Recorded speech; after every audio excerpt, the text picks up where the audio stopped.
Hello YouTube, this is Morgan, Airspeed Prime here with my next Attack on Titan Season 2 episode review. This one's going to be for episode 12, the Season 2 finale, which is called Scream.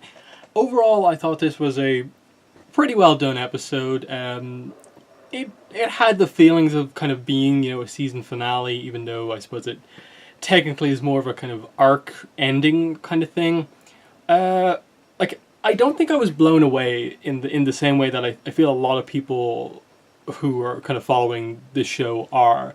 And I don't know if it's just that for me with this show, I don't feel the characters are all that strong. And so because of that, a lot of these moments that other people kind of freak out about, I'm just kind of like, okay.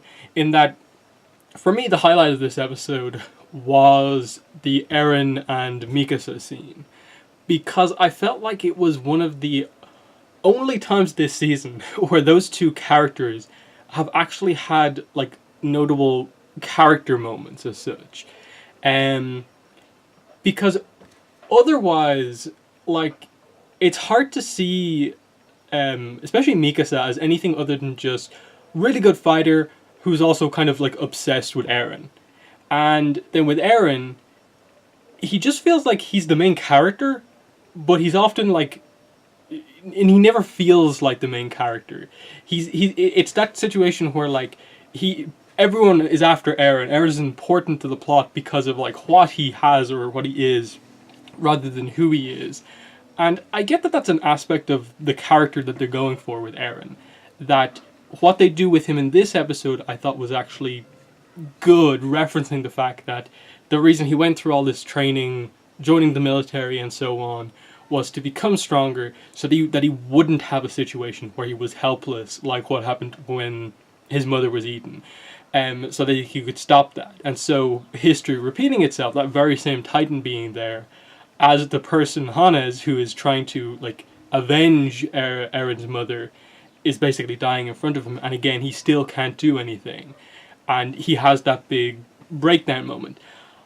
I liked it, except I think the problem is that they've never really given Eren a really big moment, not focused on his Titan powers.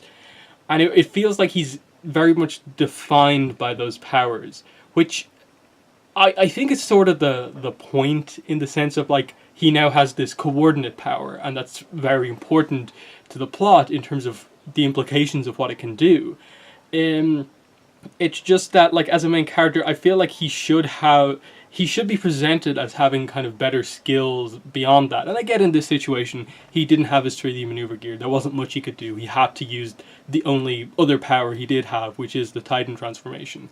And that was the only thing he could really do. It's just, I think it probably is just that we are missing, like, there almost should have been like an arc between the last one and this one, where like Eren got a chance to do something big. Like, it's why I note one of the earlier scenes in one of the previous episodes of like him actually getting his first like Titan kill with 3D maneuver gear as being a quite notable moment. Except it was really just brushed past, when I think it should have been like a bigger moment. Again, Eren was like 5th in his class, and I get they sort of imply that some of the people who came below might actually be better than they are because of like positioning and like how much certain characters applied themselves versus like trying to kind of stay undercover. But either way, like, Eren is top 10. He's one of the top 10 guys from that group. And so I just feel like the fact that they always put him in a position of weakness in a way means that you too often get Eren in a moment where he's just screaming at being helpless, and then he gets the Titan power, and that's kind of his entire character in a way. And it's why I did appreciate the moments in this episode of Eren having that really emotional breakdown moment that was really well voice acted. I think it came across really well even in the soap, where obviously I don't understand Japanese, but just the fact that it was basically just this kind of scream of despair in a way. I'm really interested to see how like the English voice actor is going to do that scene. But it was good because it was emotion that wasn't just the typical Eren, I want to kill all the Titans type thing. And then the moment with Mikasa was nice because it wasn't necessarily just a I'm obsessed with Eren moment and like have to do everything to protect him. The really like basic kind of version of Mikasa's character. I felt like this was kind of one of those moments where, in a way, she was kind of like. I think it was because she was actually interacting with Eren here and just kind of noting that like you think you are useless at this point in time, whereas one of the things that you have done is that you've basically like given me a reason, given me a purpose to live. You may not understand it, but this scarf that you gave me is so important to me because of the fact that you were the one who gave it to me and wrapped it around me that time, and the fact that they basically finally I think commit to properly that she actually romantically likes Eren and that she was going in to kiss him, and obviously the situation wasn't suited for that to actually happen at this point in time, and Eren of course was focused on other things, so he was the one who kind of got in the way of that actually happening. But I like that they at the very least implied that pretty heavily with the animation. They almost they kept it in the style of the show, but also did her face kind of differently, where it came across as much more, I suppose, cuter in a way, kind of like a Krista Historia as we've seen her before, rather than the kind of the sometimes angry, more stoic Mikasa that we get at other times, in that they had her blushing, very clearly showing the slow animation of her leaning in. That was what was actually happening. So I like that. Again, it is very much like her character is so focused on Eren, whereas I would like to learn a little bit more about like her herself and not just how she is connected with Eren. But for this show, I think it was a really strong moment, even if it wasn't like, I think, objectively like some amazing character moment.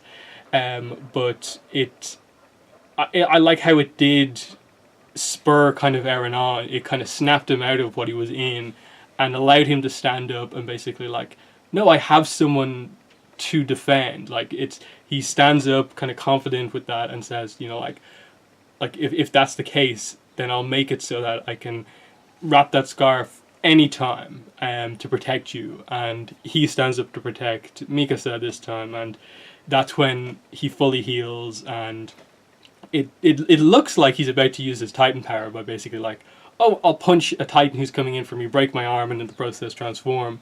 But instead, he uses this power for the first time, which was revealed to be the coordinate. That's what Reiner basically confirms to us. Eren does in fact have the coordinate, and that power seems to be the ability to scream and basically command Titans to do as Eren wishes. And I thought it was interesting that he did it without even needing to be a Titan. I thought that, I suppose afterwards, given that like he has this power, I thought the way that they would have done it would have been that he transforms, and while he's transformed, he screams, and then he can kind of command Titans. But it was interesting that like, no, like just in normal Eren mode, he can do this as well. And the way they showed it, of like him basically like punching the air and then just a Titan like tackling the Titan he was fighting, was really, really well done. As for like what they say afterwards, in that Reiner basically says that, oh, it had to be him, didn't it? Like he's possibly, in my opinion, the worst person who could possibly have had this. That it's real trouble that Eren actually has the coordinate. That it wouldn't have been so bad if it was anyone except Eren. Which I think is a pretty interesting one, in that obviously Reiner knows Eren. I think that's been presented this season. They kind of understand each other, hence why the betrayal was such a kind of big moment. But it definitely is an interesting why specifically that is the case. Is it like something to do with potentially like how Eren became a Titan? Obviously, like we now know that Eren effectively had to have eaten someone to kind of become a Titan in the first place, and get this power or whatever. That still has to be revealed, of course, and the implications of that are pretty, heavy. And like obviously this coordinate power seems to sort of be like the king of the Titans power in a way, and so is it a case of like, oh, Reiner, Berthold, and Annie come from this place where they're aware of how to turn people into Titans, and kind of have control over that transformation and kind of know how to do it properly. Um, and then there's this implication of like, oh, their highest power, the controlling power, the coordinate, has been now lost, and they're trying to get it back. That seems to be sort of how the plot, I think, is coming together. That's why they're so desperate to get it back, in that it's almost this implication that like Eren has the power of like the leader Titan, and they need to get that back because it's like their main power of their leadership, wherever they're from. Because I think they're very heavily implying now that Reiner and Berthold don't just come from a village in the walls somewhere, they actually come from somewhere outside the walls, which I think they alluded to that being the case like pretty heavily in a previous episode, but I think at the very least, just by putting two and two together, that very much is what the series is kind of alluding to at this point. Obviously there's a lot of confusion going on here, because obviously like there's this whole idea of like Krista has like the blood of like the king, so she's basically royalty, but like Eren has this power which is almost implied to be like Titan royalty in a way. So there's still confusion around that, in that I think Ymir, whatever they're doing with her is very, very confusing. I liked in the end how there was at least some level of clarity to what they were going for here. Ymir was conflicted about all these decisions she's been making in the recent episodes, and Krista Historia basically confirming to her like you've said to me, don't just like fight for the sake of someone else. Both of us from here on out will fight for ourselves only, and survive that way. And in the end, what Ymir does is that she actually goes to help Reiner and Berthold, who are being attacked by Titans, and ends up helping and saving them, and basically says, I killed your friend and got this power of being able to Titan shift. I'm returning the favor, or like apologizing to you by saving you, and at least you have something to return home with, so that you're not failures. So it's almost this kind of implication of that she knows what will happen if they return as failures, that like something bad will happen to them, they'll be killed or whatever, or something worse. And so she's like, so that doesn't happen and all three of you don't die, at the very least you will have gotten back the power that was stolen when you like started your mission. And like I suppose the big question now is she just properly allied with them and will eventually want to get back to Krista, or is she just kind of gone now from the series, or what? That'll be interesting to see where exactly they go. The other moment big moment in the episode was the death of Hannes, who was fighting the Titan who killed Eren's mother, and he was kind of going for revenge.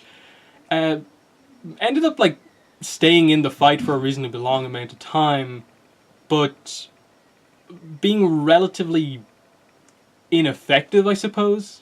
Just you could tell that he doesn't have a ton of experience fighting Titans, in that he wasn't able to just position himself and get the killing blow immediately, like say Mikasa or a Levi could immediately do. And eventually he gets caught, gets eaten, as Eren is desperately trying to activate his power, but because I assume they basically confirm in this episode that a Titan shifter can't Titan transform unless their body is like fully healed. That was the implication of, as Eren stood up, he finished healing his fingers back, he was full again, and so he could activate the power, but he wasn't able to do it at that point in time. It was good to see the desperation of like he didn't want this to happen, but the timing was just so bad, and they experienced the death of someone else close to them again. Eren's mother the first time, now Hannes, and it led to that really powerful emotional moment from Eren, which was interesting. As for kind of the rest of the episode, I suppose mainly how it ends, the ending is a bit weird, and that like obviously they have the scene with the Beast Titan, which I think was interesting, in that they basically showed the human that can transform into the Beast Titan. Um, I apart from like, oh, you fully confirming that, the big thing that our main characters learn is that basically it's not just, oh, there's a few people who are Titan shifters.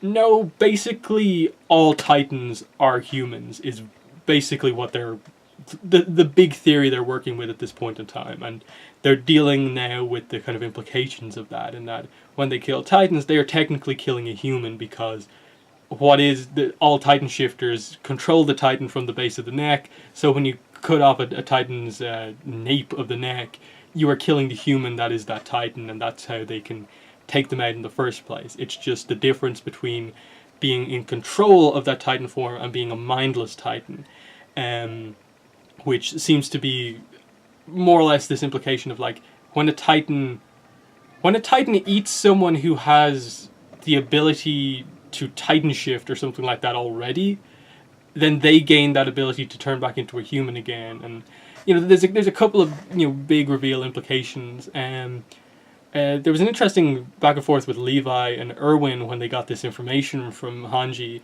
of just like Erwin smiling when he hears this news, and Levi being like, what are you smiling for? And he's just like, he's very obsessed with the truth. So very clearly, like, I think Erwin is going to really quickly want to go on a mission. Probably does everyone know about the whole basement thing with Eren? I assume that will probably come back up, that they'll want to deal with that and what exactly is happening there, given that like clearly the basement holds some truth of what's happening here. But yeah, that's more or less kind of where I want to end it here. So I suppose the final thing is just where they leave off the season. Is it an effective moment or not? The reveal I don't think is as big as the Titans are part of the walls thing, just because I think it was kind of apparent from relatively early on that the assumption was that yes, of course, all Titans are fundamentally humans, but they needed to address the specifics of how some are Titan shifters and some are just mindless, and that's what this season has specified. But I think the only thing that's lacking is just like an obvious setup of what the next kind of step is as such. But I assume that will come. Obviously, we did get the reveal kind of outside of the show that Season 3 of Attack on Titan is coming next year. We don't have to wait like 4 years or anything like that. It is coming next year, I suppose, exactly a year from now. And we'll probably get like the same 12 or 13 episodes, the same as this, to cover a new arc. Which I think is fine. That's a decent way to do it. That way it's like you get a set amount of Attack on Titan every year. We're covering content, we're allowing the manga to keep going, and very soon, we'll get to a position where the manga is over, and we'll just have to wait for the anime to cover the entirety of the manga. So yeah, that is Attack on Titan Season 2, the reviews. I probably won't be doing a separate video covering like Season 2 overall. My overall thoughts on Season 2 are just that overall I thought it was good.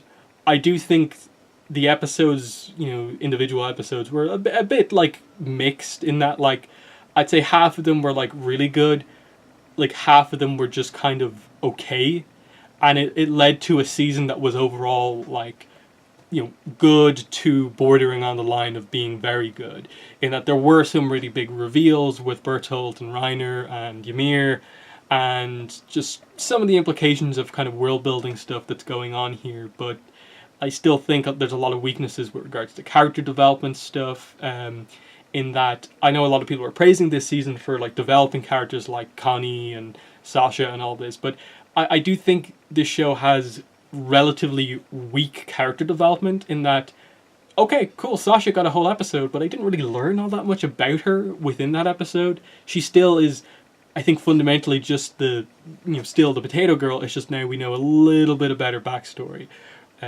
Whereas I feel they could do much more if they gave more time to the characters. And that's always been the way I've seen this show.